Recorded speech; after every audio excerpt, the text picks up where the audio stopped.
O homem perfeito é Cristo, e Cristo é Deus. Esse é o direito da nascença e o destino de toda a alma humana. Era ensinado em todos os grandes mistérios da antiguidade. Porém, as crenças esotéricas do cristianismo, derivadas das parábolas e alegorias que encobriram essa doutrina ao ignorante e ao profano, concederam essa suprema consumação somente a Jesus, tomando-a obscura e impossível para o restante da humanidade. Para substituir essa doutrina, que é a maior de todas as reveladas ao homem, os teólogos estabeleceram a da salvação pela fé, num credo constituído por homens e a autoridade da Igreja para ligar ou desligar na terra e no céu. A lei é anulada, a justiça destronada, o mérito é desprezado, o esforço desanimado, e o sectarismo e o ateísmo e o materialismo são resultados disso. Então, os homens concederam esse supremo privilégio somente a Jesus. Tá? Presta atenção, vai grifando, essa apostila é tua, grifa, põe asterístico. Eu queria que você ficasse assim, bem inflamado mesmo, assim, para marcar, para grifar, para que você possa ter argumentos de Deus, para desfazer todo engano na mente daqueles que você ama e que Deus coloca no nosso meio. Página 40 e 41 desse mesmo livro. No terceiro grau, o candidato personifica Irã. Grava bem isso aqui, que isso aqui é muito importante, que nós vamos ver a seguir. Grava isso aí. O terceiro grau, o candidato personifica Irã. Nós vamos ver quem é Irã. Certo? Que mostrei ser idêntico ao Cristo dos gregos e aos deuses solares de todas as outras nações. A superioridade da maçonaria sobre todas as outras religiões esotéricas consiste nisso. Todas essas religiões tomam símbolo pela coisa simbolizada. Cristo foi originalmente semelhante ao Pai, agora é considerado idêntico ao Pai. Aqui está o verdadeiro significado de Abif, do meu Pai, Irã, Cristos. E Abif, uno com o Pai, isto é, do Pai. Deificando a Jesus, a humanidade toda é despojada do Cristos, como potência eterna dentro de cada alma humana. O Cristo latente em cada indivíduo, assim, deificando um homem, deixaram órfão a humanidade inteira. O verbo aqui está errado. Pelo contrário, a maçonaria, fazendo todo candidato personificar Irã, conservou o ensino original, que é um hieróglifo universal. Poucos candidatos podem ter conhecimento de que Irã, que representam, é personificação, é ideal. Aqui está errado também, é personificação, é ideal. Eu queria que vocês grifassem, né? No terceiro grau, o candidato personifica Irã. E mais uma vez eles estão dizendo que deificaram a Jesus, tornaram Jesus Deus. Mas a maçonaria não. Certo? Pastor, página 43. O monoteísmo dos judeus era rigoroso e seus sacerdotes e profetas tiveram grande trabalho para conservar seu povo livre do politeísmo sedutor e das abominações das nações circundantes. O nome inefável não só era mantido oculto, mas também era terrível como um exército armado. Jeová era ciumento, vingativo, castigador dos maus e não tolerava rival na vasta extensão do cosmos. Em nenhuma religião da antiguidade a imagem antropomórfica de Deus é tão fortemente definida e o Criador do homem e dos mundos feito tão exageradamente humano. Pelo contrário, a Cabala, contendo uma parte considerável da verdadeira e antiga doutrina secreta, tinha uma ideia diferente de Deus. Portanto, ao conservar a tradição da palavra perdida como nome inefável de Deus, o simbolismo foi tomado como um fato real, e o povo que recebera o mandamento de não fazer imagens gravadas acabou por fazer um ídolo gigantesco, meio Moloque, meio homem. Isso, então aqui mais uma vez está bem claro que o cristianismo pensa uma coisa, pelo contrário, a Cabala, né, mostra outra verdade. Página 49. É Cristo ou Irã o mediador entre a alma ou o homem psíquico e o espírito universal? Tá? Então ele está colocando Cristo e Irã como a mesma pessoa. Nós vamos ver, só um pouquinho, já nós vamos ver quem é Irã mesmo. Pastor. Nenhum maçom verdadeiro, imbuído de espírito liberal, tratará qualquer religião com zombaria ou desprezo, ou excluirá da fraternidade qualquer irmão que creia na existência de Deus, fraternidade humana e imortalidade da alma. Esse espírito católico é o fundamental real da maçonaria, e qualquer afastamento dele é antimaçônico e contrário às antigas bases e espíritos da maçonaria. A verdadeira maçonaria manteve durante séculos o facho luminoso da tolerância, equidade e fraternidade. O sectário fanático, seja qual for, divide o mundo em duas classes: aqueles que com zelo e confiança cega aceitam seus dogmas e aqueles que não os aceitam. Tudo bem, agora vamos ver o que ele continua aí na página 50. Ele diz assim: o candidato aprende não só a tolerar a religião dos outros. Aqui é que complica o negócio. Presta atenção e grife isso aí. Então o candidato lá da maçonaria, ele aprende não só a tolerar a religião dos outros, mas também a respeitá-la como se fosse a própria. O cristianismo, ele diz que nós devemos amar os perdidos, que Jesus veio para salvar os perdidos. Jesus não veio para passar a mão no pecado, para alisar o pecado de ninguém. Jesus veio libertar do pecado. Jesus veio tirar do poder que o pecado exerce. E o cristianismo é isso.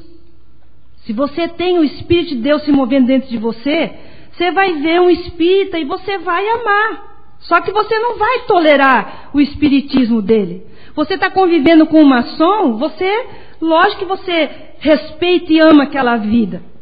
Mas você não vai amar aquilo que está cegando ele, que está roubando a vida de Deus nele. E aqui na maçonaria você aprende a conviver e aceitar a religião do muçulmano, do budista. Vamos falando aí, vamos me ajudando. De todas essas seitas que não glorificam a Deus, como se fosse a tua própria. E você é impedido de levar a verdade de Deus para essa pessoa. Porque você aprende em maçonaria que todas as religiões, todos os deuses, todas as divindades detêm a única verdade. Então nós vemos aqui, grifa aí por favor, que o candidato aprende não só a tolerar a religião dos outros, mas também a respeitá-la como se fosse a própria, embora seja aderente àquela que nasceu. Está dizendo, você não precisa sair da Igreja Batista, lá do pastor Paulo Solonca, para você ser maçom. Pode vir. Vem aqui, mas a hora que você vier aqui, você vai ser um pouco espírita, você vai ser um pouco católico, você vai ser um pouco budista, você vai ser um pouco hinduísta. Por quê? Porque Cristo e Buda são a mesma coisa. Você tem que aprender a aceitar isso. O que isso causa em você? Deveria causar dor no teu coração, em saber que pessoas que conhecem muitas vezes a palavra não conhecem esses textos, que estão na maçonaria por muitas outras razões e não conhecem essa verdade, nunca pesquisaram, nunca foram profundamente analisar, só estão ali porque muitos maçons são bons, são pessoas de bem, e aí você não vê nada de mal. E você está ali porque você quer descobrir aqueles segredos. É como se fosse uma brincadeira gostosa, uma coisa, né, que traz bastante amizade, traz uma segurança. E Deus está falando para nós que esse é caminho de morte. Diz assim: para que essa obrigação se lhe torne razoável por meio da cabala ou doutrina secreta, mostra-se-lhe que no íntimo de todas as grandes religiões se encontram as mesmas verdades eternas. Só as formas de observâncias diferem. O nome inefável é soletrado de vários modos, mas a palavra é uma só, eterna. A maçonaria não é só uma ciência universal, mas também uma religião mundial. Muitos maçons cristãos tentam fazer uma defesa que não tem fundamento dentro da própria filosofia maçônica. Eles tentam defender que eles não são religião, eles só vai lá porque faz bem para a sociedade, fazem muitas obras, e fazem mesmo, o espiritismo também faz. Estava falando com o pastor Paulo, a máfia também faz, satanismo também faz hoje, entendeu? Faz. Então a maçonaria está se afirmando aqui. Esse é um autor muito importante dentro de toda a estrutura da maçonaria, não do Brasil, mas mundial. Isso é quase como que um landmark deles. A maçonaria é uma religião mundial, não deve obediência a nenhum credo, nem pode adotar qualquer dogma sectário, sem deixar de ser maçonaria. Se ela adotar ser batista, ela já não é mais maçonaria. Vai todos os batistas lá para fazer uma loja aqui, não. Ela não pode ser maçonaria. Vão todos os presbiterianos formar uma loja. Aí nós estamos seguros. Maçonaria, uma loja maçônica presbiteriana. Ela deixou de ser maçonaria. Porque ela não pode fazer uma opção. Ela não pode adotar nenhum dogma sectário. Certo? Vindo da cabala judaica ou cristão, ele discerne nessas verdades universais que reconhece em todas as outras religiões. Vários graus foram... Olha, isso aqui é forte demais. Vários graus, presta atenção, é para você falar para aquele irmão, para aquela irmã que defende a maçonaria. Está aí, ó. Vários graus foram cristianizados apenas para perecerem. Para perecerem. Como acontecerá com todos os graus que foram circunscritos por credos estreitos e obscurecidos à compreensão, de forma que excluam os homens de bem de outra religião. Vocês entenderam isso? É Jesus menos Cristo por ter Krishna sido chamado bom pastor? Ou porque o Cristo mexicano foi crucificado entre dois ladrões? Ou também porque Irã permaneceu 3 dias na sepultura antes de ressurgir? Não somos tão egoístas em nossa religião como nas nossas outras posses? Então por que o homem, ao mesmo tempo que ama como sendo sua mais sagrada posse a religião de seus pais, procura eternamente rebaixar e destruir a de seu irmão? Está dizendo, olha, Paulo Solonca, não venha querer destruir a religião dos budistas, não vem não, porque isso é egoísmo. Isso te torna um criminoso, um sectário. É isso que a maçonaria está dizendo. Pastor, página 51. A grande república a que o irmão Pike se refere é o ideal da maçonaria, o gênio que paira como o anjo protetor sob a loja. Tornai impossível aos judeus, persas, budistas ou brahmanes a entrada em qualquer loja sem assistirem à profanação de seus altares sagrados ou ao combate à sua religião.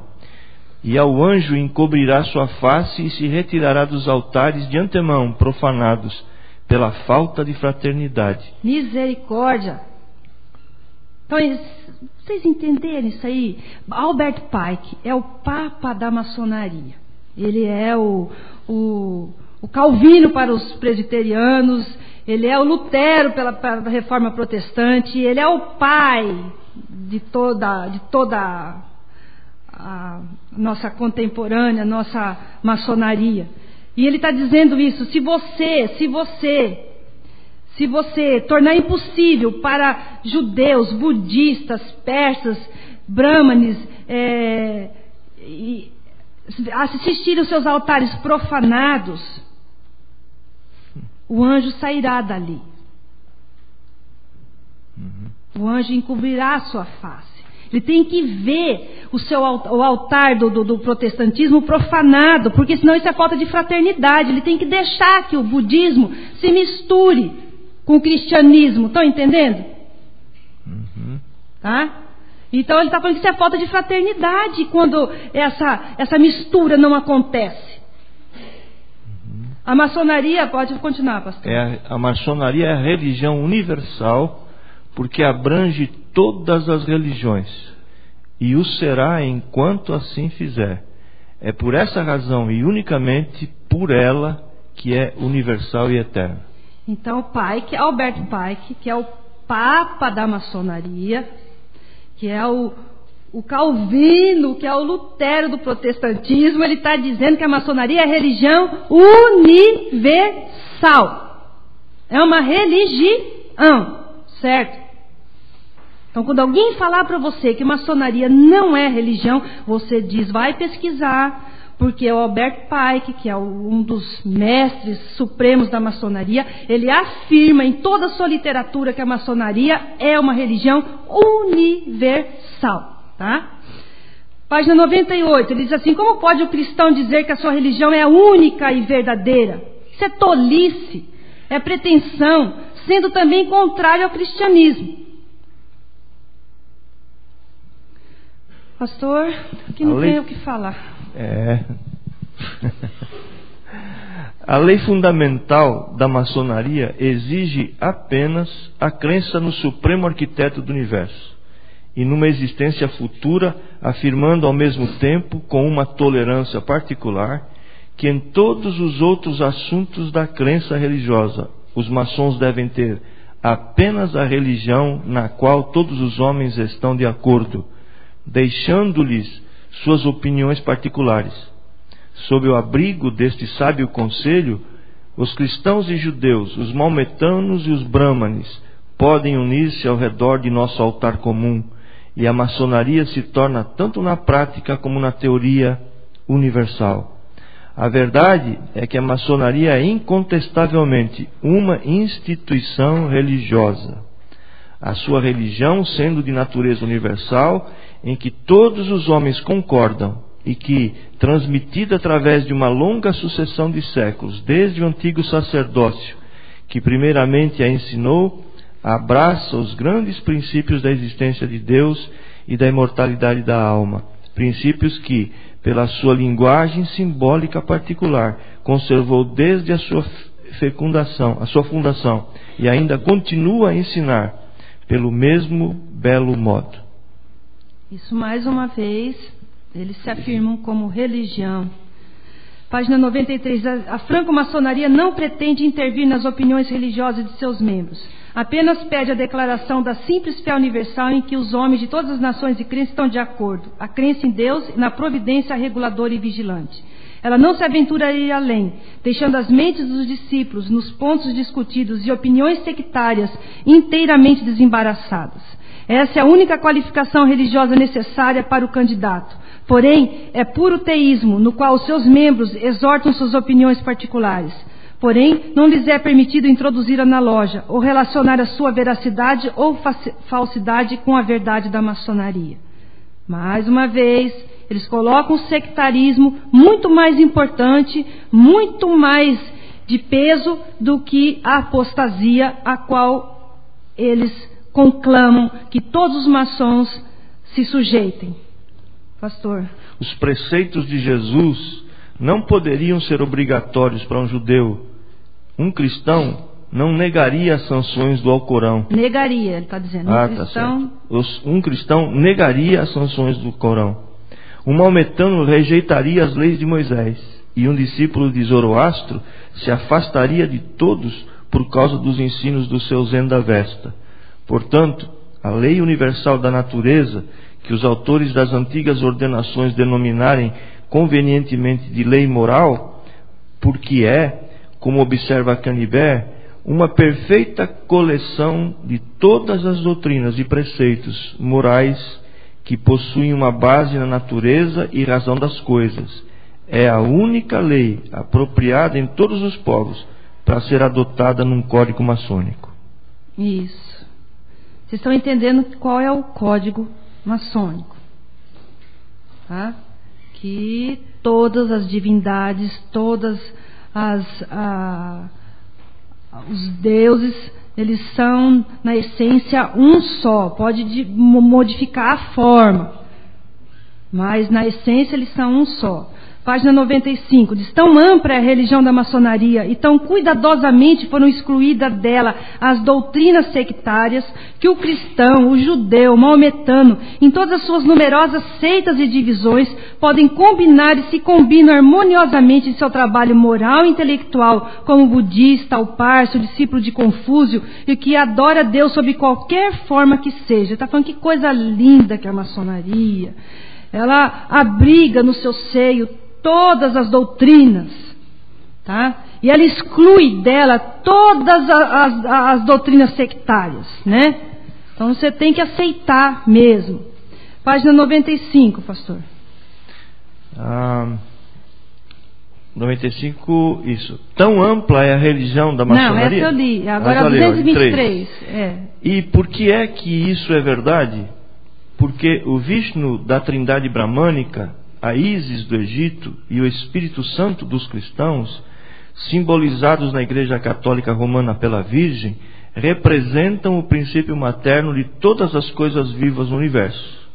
E quando um ser humano tem a sua mente espiritual despertada, adquire um amor a tudo que vive e respira, considerando todo objeto da natureza como manifestação do divino princípio vivente no íntimo.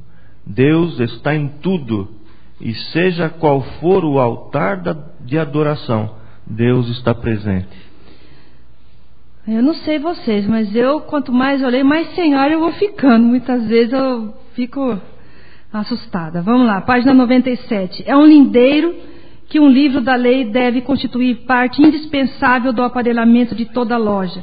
Digo propositalmente o livro da lei, porque não se exige absolutamente que o Antigo e o Novo Testamento devam ser empregados. Agora, quanto à Bíblia, né? Primeiro aqui ficou bem definido que a maçonaria é uma religião. Agora nós vamos ver também a importância que se é dada à palavra, a Bíblia. O livro da lei é o volume que pela religião do país é considerado conter a vontade revelada do grande arquiteto do universo. Por isso, em todas as lojas de países cristãos, o livro da lei é constituído pelo Antigo e o Novo Testamento. Num país em que o judaísmo predomine, o Antigo Testamento é suficiente. Nos países maometanos, os maçons maometanos devem pregar o Alcorão. A maçonaria não procura intervir na fé religiosa particular de seus discípulos, exceto no que se refere à crença na existência de Deus, aquilo que resultar necessariamente desta crença. O livro da lei é para o maçom especulativo a sua armação mestra. Sem ele não pode trabalhar. Aquilo que acredita ser a vontade revelada do grande arquiteto constitui sua armação espiritual e deve estar sempre diante de seus olhos na hora de seu trabalho especulativo, para ser a regra e diretriz da sua conduta. Portanto, o lindeiro exige que um livro da lei, um código religioso de qualquer gênero, considerado como expressão da vontade de Deus, forme parte essencial do aparelhamento de toda a loja. Essa outra parte vai explicar melhor. O pastor pode ler. A Bíblia Sagrada do cristão não é melhor para este do que o Alcorão para o maometano. Cada qual crê que sua crença é a única verdadeira, e enquanto cada um praticar o que crê realmente e permitir que seu irmão faça o mesmo, ambos procedem bem. Como pode o cristão dizer que a sua religião é a única verdadeira? Isso é tolice e pretensão, sendo também contrário ao cristianismo. O juramento do maometano não teria valor se fosse feito com a Bíblia Sagrada, porque ele não crê na Bíblia. A maçonaria mística respeita a religião de todos, sabendo que o fundamento de uma seita é o mesmo que o de outra.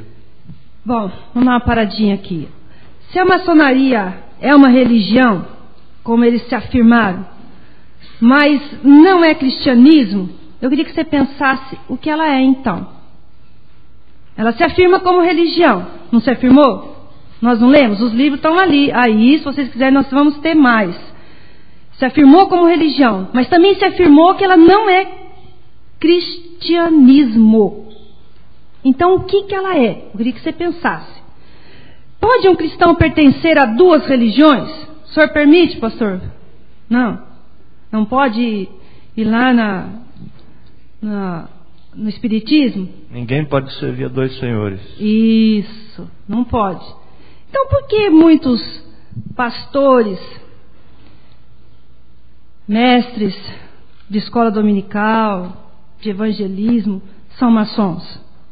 Se a maçonaria se afirma como uma religião, se ela tem deuses, se ela tem ceia, se ela tem batismo, se ela tem casamento,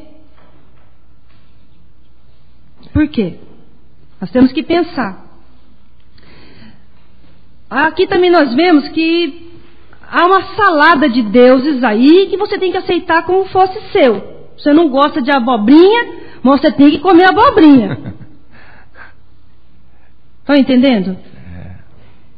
Você, para ser um maçom, você tem que aceitar a religião de todos os outros que comungam ali na loja como fosse a sua. Mas você não precisa deixar a sua. Você pode ir lá. Mas aí você está ali, você já ouviu falar que budismo não é coisa boa, parece que o pastor já falou alguma coisa, mas está ali, mas eu vou ter que engolir. Não gosto não gosto de giló, mas eu vou ter que engolir, porque todo mundo aqui está engolindo, então eu vou engolir. Senão eu vou ser sectário, eu vou ser diferente, e eu não posso, eu tenho que aceitar. Traduzindo, seria mais ou menos isso. Então vamos ver também o que diz o dicionário de maçonaria, que é o dicionário usado no Brasil em todas as lojas. É o dicionário... nós temos um dicionário de língua portuguesa, agora o Aurélio, não é? Que é conhecido. Quem aqui conhece o dicionário Aurélio? Não, né? Teve gente que fugiu da escola. É um dicionário super conhecido. Esse dicionário de Gervásio também é super conhecido na maçonaria. É a linha mestre deles. Então nós vamos ver o que eles falam também aqui sobre a igreja, sobre a importância da Bíblia. Diz aqui na página 122 desse dicionário, e ele está aqui, se você depois quiser conferir alguma coisa. Decoração da loja. Nas lojas maçônicas cristãos, o VCS é formado pelo Antigo e Novo Testamento. E nas lojas judaicas, só pelo Antigo Testamento. Nas maometanas, pelo Alcorão. Nas budistas, pelo Tripitaka. Nas indostânicas, pelo Vedas. Varia segundo a escritura sagrada da sua religião. Porque dali é que emana a luz de acordo com a qual ele tem de viver e conduzir-se. Então, numa decoração da loja, a Bíblia, se a loja for de maioria cristãos, ela vai estar ali, a Bíblia dos cristãos. Se a maioria for católica, ela vai ser uma Bíblia que tem livros a mais do que aqueles que nós protestantes aceitamos. E ele vai estar ali, aquele pastor maçom, aquele irmão maçom, ele vai estar ali aceitando tudo isso como fosse uma verdade absoluta para a sua vida. Certo? Então não é só porque está a Bíblia ali, então também que está certo. Pastor, pode ler. O livro da lei. A Bíblia colocada sobre o altar, às vezes substituída por um livro das Constituições, de Anderson. Na página 217, Dr. James Anderson, ministro presbiteriano e autor das Constituições Maçônicas de 1721. Os Estatutos Gerais da Ordem, o regimento interno da oficina, ou os preceitos num livro branco. O emprego da Bíblia não exclui a presença de outros textos conforme as crenças de certos irmãos. Isso. Então, mesmo que a maioria seja cristãos, mas tem ali espíritas, o evangelho espírita ele vai ser lido também. E você tem que aceitar como se ele fosse seu. Fosse verdade para a sua vida. Página 223 diz: Livro dos Mortos, antigo livro egípcio ritualístico de 1990 capítulos, atribuído a Thoth Hermes. É uma coletânea de vários hinos, orações e invocações que os egípcios escreviam nas paredes de túmulos, esquifes e estelas, papiros e amuletos funerais, com o feito, que está errado, de assegurar o bem-estar de seus mortos no mundo do além. E daí seu título atual, pois que anterior era Fórmulas para o Despertar do Dia. Nele há muito sentido alegórico, místico e filosófico nos ensinamentos destinados a encaminhar a alma, tanto na sua vida póstuma, como em sua preparação e ascensão espiritual através das iniciações. Várias delas são perpetuadas em algumas das cerimônias atualmente usadas nos 3 primeiros graus da maçonaria simbólica e tem pontos comuns com algumas passagens do Antigo e Novo Testamento e particularmente no livro de Ezequiel, no Apocalipse de São João e na Cabala judaica. Então esse livro dos mortos também ele faz parte da literatura que é colocada no aparelhamento das lojas. Pastor? Maçonaria evangélica é a que tem por escopo propagar o evangelho cristão por meio da simbologia maçônica, ou, inversamente, as verdades maçônicas revestidas das alegorias evangélicas. Tá, aqui nós vamos dar uma paradinha, que isso aqui para mim ele é muito forte. A gente estava comentando, muitos cristãos maçons ficam surpresos quando leem isso. Por quê? Por que eles ficam surpresos ao ouvir esta verdade? Visto que muitos estão convencidos de que as lojas que frequentam, elas aconchegam tão confortavelmente no seio do protestantismo. Porque eles se sentem confortáveis. Por quê? Porque muitos pastores batistas, presbiterianos, metodistas e de outros são maçons.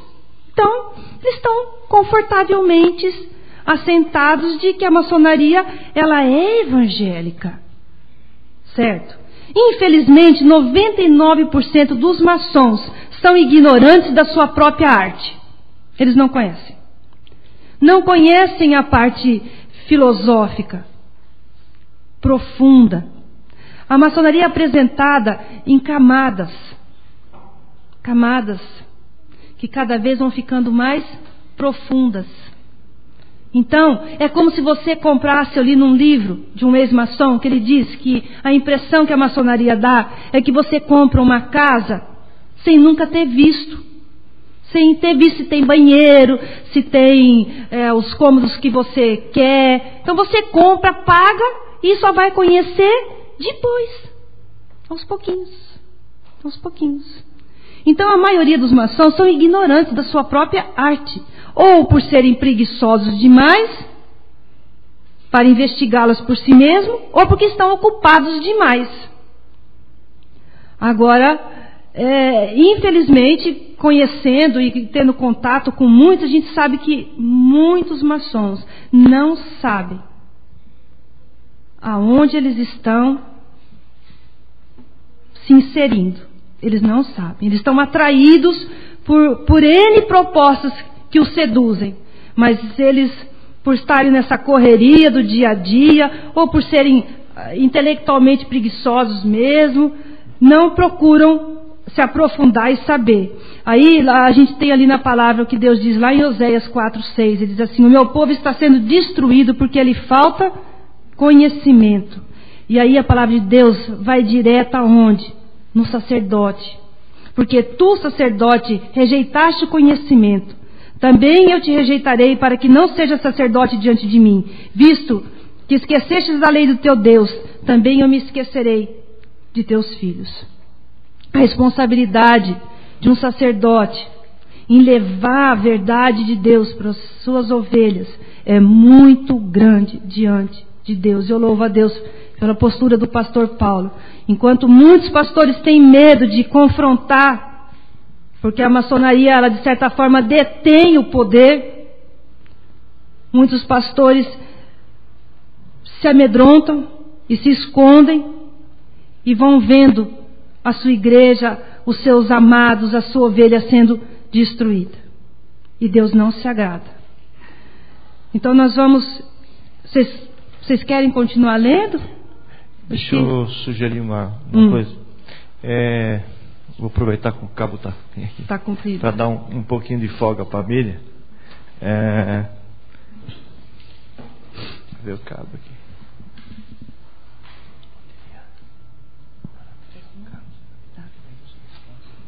Tá.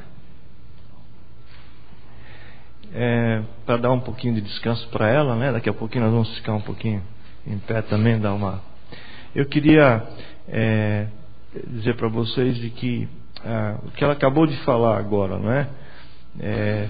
Nosso coração fica muito triste em saber, por exemplo, que existem muitas pessoas dentro da igreja que defendem a maçonaria, estão em postos elevados. Eu perdi muitos amigos, porque achei que a minha convicção é que é incompatível maçonaria com o cristianismo, e é incrível como há realmente toda uma conveniência, cargos são ajeitados para dentro daqueles que comungam da mesma opinião.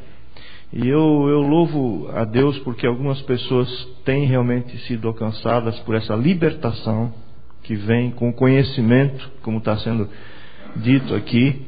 Eu confesso de que realmente há muitos pastores que têm medo de abordar, medo de serem retalhados e outras coisas mais, mas tem gente que crê que Deus é maior do que qualquer coisa, e que se tivéssemos que morrer por causa da verdade, Deus seria louvado e honrado por isso. E eu louvo a Deus por causa do Carlos, que é um colega muito querido. Muitos de nós estivemos orando por ele por ocasião da sua enfermidade.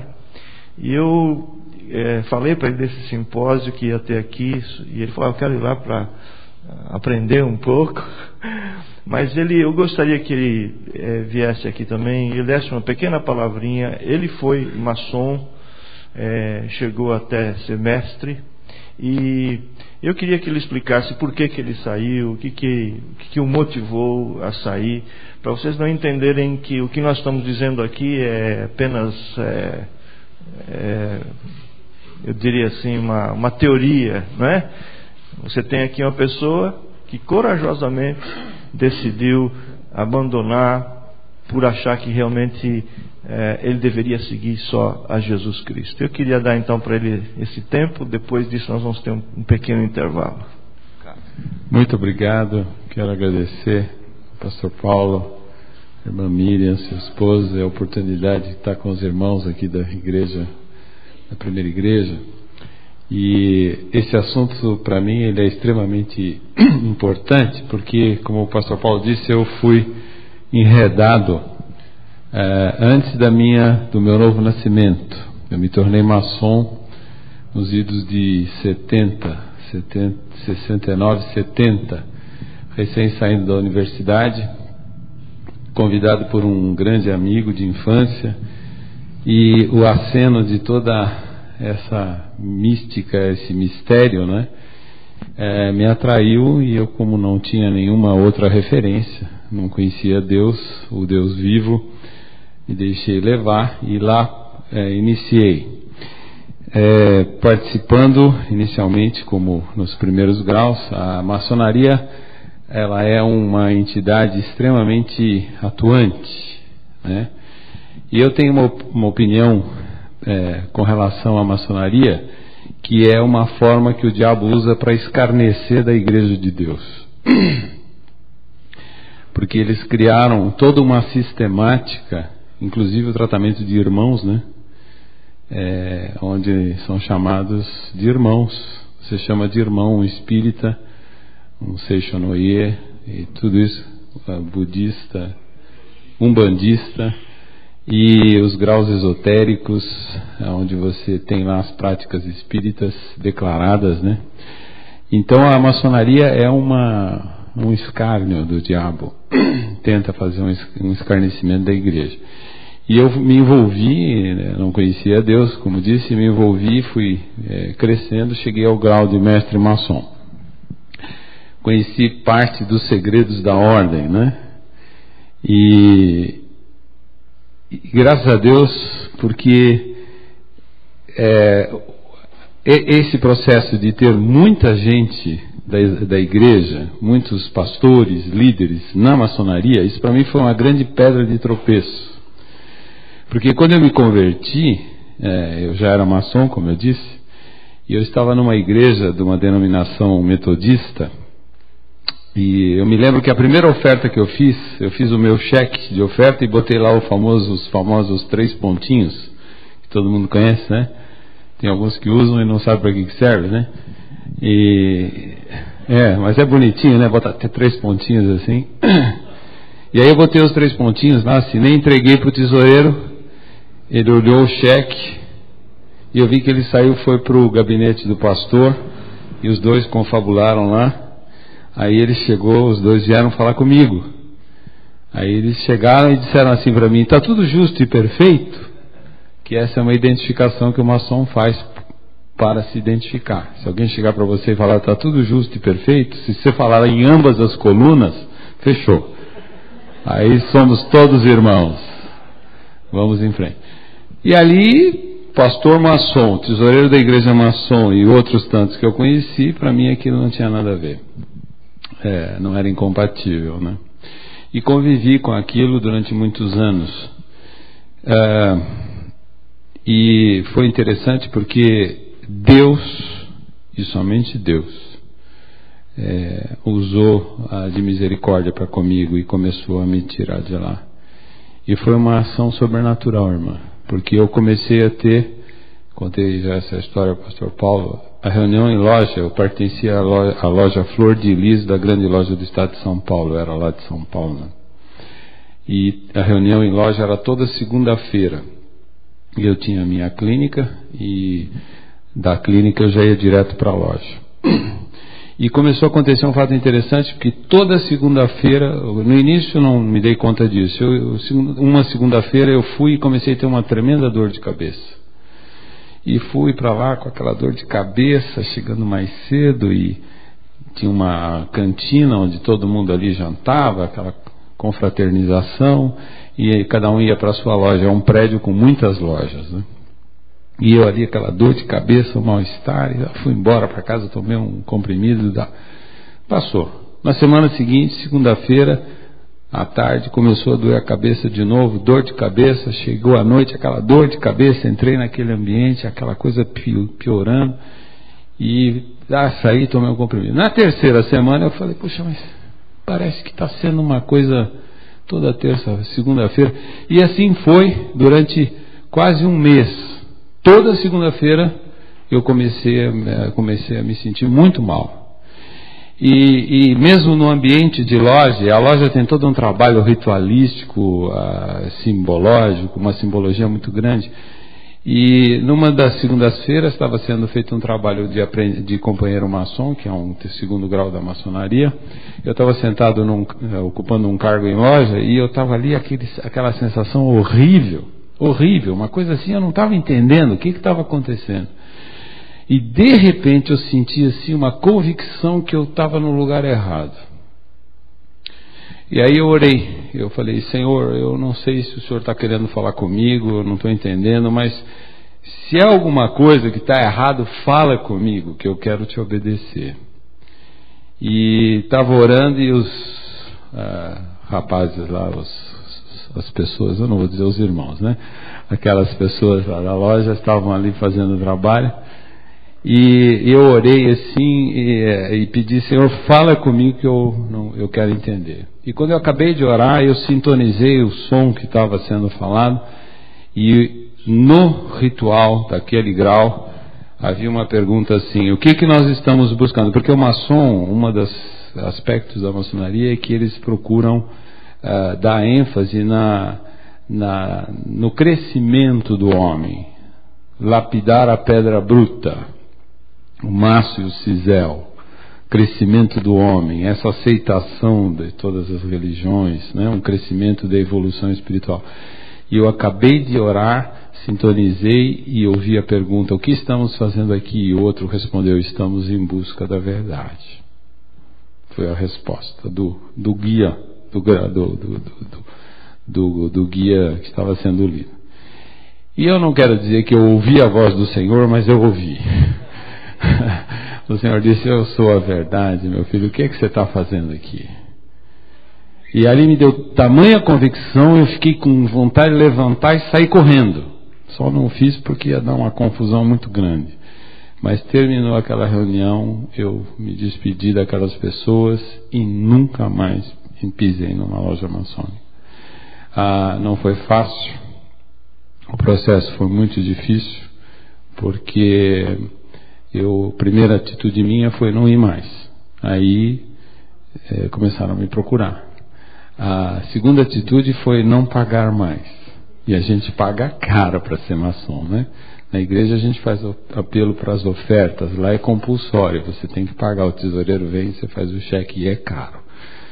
Falei, não vou pagar mais, 3 meses sem pagar, bola preta e mestre, sessão de mestre, está fora, expulso, eliminou, acabou o problema. Mas eu era neófito, né? Eu tenho e não me mandaram embora nem deixando de pagar. Aí um pastor amigo meu, Ari Veloso, falou, olha, você pisou na bola, você vai ter que pagar lá e acertar, não pode ficar devendo. Aí eu fiz uma carta dando o meu testemunho e fui procurado por todos da loja. E pressão, e não é aquele sentido que dizem, que hoje não existe aquela coisa, né, dizer, não, vamos matar o cara porque ele não é. Mas há uma pressão muito forte. E eu, em todos que me procuraram, eu testemunhei o que aconteceu. Todos ouviram de Jesus. Todos. Eu disse, olha, eu encontrei a verdade. Você está procurando, eu já encontrei. E é Jesus, está aqui na Bíblia. Ah, mas não pode, você sabe que... Não, mas é a única verdade. E aí, o que aconteceu? Eu paguei, fiz a coisa e fiz uma carta, um testemunho. E solicitei a um dos participantes da loja, que eu tinha o peso de ter sido o que o levou para lá. Um colega meu de profissão, um judeu, que graças a Deus hoje é cristão também, se converteu. E eu pedi, falei, Milton, você por favor vai lá e peça para esse pessoal me desligar. Eu não quero mais ser maçom. Não quero. Manda rasgar tudo que... E ele levou... E aí ele me veio com um papel que é chamado de Kit Placid, que é o maçom, ele nunca, para eles, o maçom nunca deixa de ser maçom. Ele adormece. Adormece. E esse Kit Placid é um papel que eles te põem para dormir. E você guarda aquilo ali e você continua sendo maçom. E aí você fica o quê? Você está fora da ordem. Você perde a palavra semestral, que é uma palavra secreta, que é passada em loja a cada 6 meses, né? E você se desatualiza. Mas se um dia você quiser acordar, você pega aquele papel, vai em qualquer loja maçônica e diz, olha, eu estou aqui, aí você olha, então você é recebido. Porque o processo para ingresso na maçonaria é muito longo, leva mais de ano. Para você ser aceito numa loja maçônica, é feita uma investigação da família, um trabalho com a esposa tem que concordar, é uma série de coisas. E aí, apesar de eu não querer nunca mais ser maçom, me deram um papel para mim dormir. E a minha primeira reação foi rasgar aquele papel para não dormir. Mas aí Deus me deu assim a convicção de não rasgar. E eu guardei aquele papel, alguma coisa Deus tinha e de fato teve. Passado muitos anos, aqui em Florianópolis, já tinha mudado para cá. Numa tarde eu estava com meu filho, na época com 13, 14 anos, eu o chamei e estávamos fazendo um churrasco. E eu disse para ele, e Deus me deu claramente, olha, agora é a hora de você. Eu nem lembrava mais desse kit plástico, estava num armário lá. Deus falou, é agora. Aí eu fui lá, peguei o papel, chamei meu filho e disse, meu filho, eu quero que você saiba alguma coisa do teu pai que você nunca soube. E contei toda a minha história para ele. E disse, aqui está aquilo que é a história do passado. Então eu quero que você, junto comigo, me ajude a destruir isso aqui. E queimamos ali naquela churrasqueira aquele papel. Graças a Deus, Deus me libertou. E eu quero dizer mais 2 coisinhas rápidas. Primeiro, tudo que a irmã Miriam está dizendo é absolutamente fruto da obra de Deus para mexer no contexto da igreja evangélica do Senhor. Porque a maçonaria é do diabo. É diabólica. E ela está crescendo em proporções alarmantes. Ela está invadindo a igreja, ela está invadindo a sociedade, e apesar deles dizerem que não há discriminação, inclusive tem um teste que é feito em loja, que diz assim, se você tiver duas pessoas para empregar, você é o empregador, e você tem 2 pessoas, um é maçom, o outro não é, para quem que você dá? Claro que o cara vai dizer para o maçom, aí ele vai dizer não, você vai dar para o mais capaz. Mas se os dois forem incapazes, você dá para o maçom. Esse é um negócio, né? Mas hoje, eu posso dizer aos irmãos, Universidade Federal de Santa Catarina, Ordem dos Advogados do Brasil e outras entidades, se você não for maçom, você não vai adiante. Hoje a coisa está ficando cada vez mais descarada. Você quer crescer? Quer subir no emprego? Então você vai.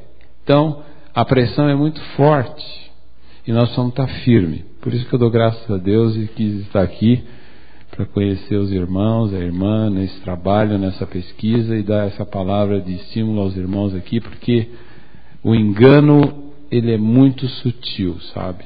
Ele é uma coisa assim muito... E é atraente. É muito gostoso você saber uma coisa que ninguém sabe, não é?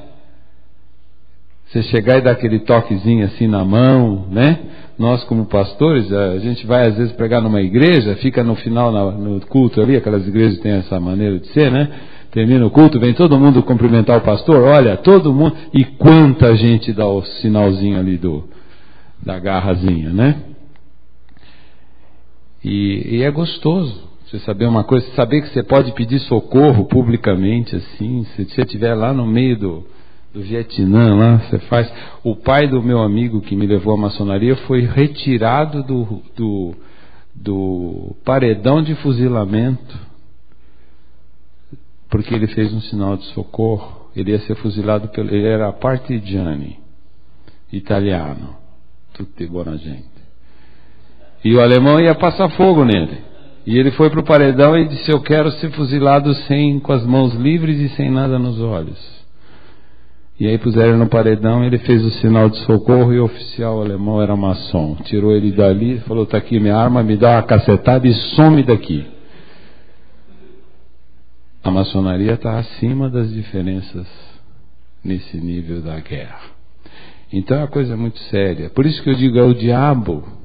E isso deveria ser a igreja, né? Mas Deus está levantando, e graças a Deus pela vida dos irmãos. Obrigado pela oportunidade. Obrigado, Carlos. E só acrescentar, como isso é verdade, todos vocês conhecem o Walter, né? O Parisotto. O Walter tirou na academia uma nota fantástica e o comandante dele da escola